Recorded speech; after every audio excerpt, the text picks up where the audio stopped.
नमस्कार, माझं नाव ममता मोहनजी। आज मी इथं जनसंवादला आले। नमस्कार। नमस्ते, खूप खूप आभारी आहे दादा। मी आज मुख्य गायींबद्दल बोलायला आले। काय बोलताय सर? आपलं पीसीएमसी एवढं समृद्ध आहे, पण आपल्याला 100 गायी सांभाळता येत नाही। ते रस्त्यावर आहेत, त्यांना खायला काही नाही आहे। बारामतीमध्ये मी कोंडवाडा केला आली, इतकं सुंदर 20 गुंठे जागा, कंपाऊंड, त्यांना पाण्याच्या टाक्या, खायला गव्हाण आणि जरा शेड आणि काही झाडं लावली। उन्हाच्या वेळेस ते झाडाखाली बसतात, पाऊस वगैरे असेल तर आतमध्ये त्यांनी खायचं।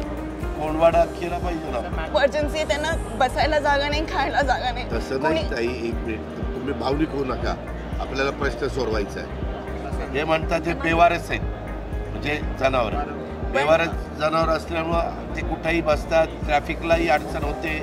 अवश्य कंपाऊंड करायला कशाला वेळ लागतो? कंपाऊंड होईल सर।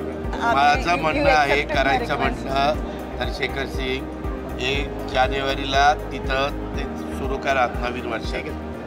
कारण कलेक्टर आयुक्त असल्या गोष्टी आहेत ना, त्या थोड्याशा भावनिक असतात, लोकांना वाटतं, तर यांना टॉप प्रायोरिटी दिली पाहिजे। मॅडम आले सर, त्याच्यानंतरच आपण सगळं जमीन आणि याच्या सदर विषयाबाबत 1 जानेवारी 2026 पर्यंत कारवाई, म्हणजे कारवाई करावी, कारवाई तेव्हा कारवाई करून सुरुवात करायला पाहिजे। येतो आम्ही करू, हे मी यांना 1 जानेवारी पर्यंत करायला सांगितलेलं आहे। खरंच मला माझ्या ह्या समस्येला टॉप प्रायोरिटी देऊन त्यांनी तिकडे टाइमलाईन सुद्धा फिक्स केली। म्हणजे असं हवेत गोष्टी नाहीत, तर त्याला रेस्पॉन्सिबल पर्सन कोण आणि हे इम्प्लिमेंट कोण करणार आणि त्याची टाइमलाईन काय असणार आहे, ते सगळं त्यांनी लिहून डॉक्युमेंट करून ते मला असं पक्का आश्वासन दिलेलं आहे।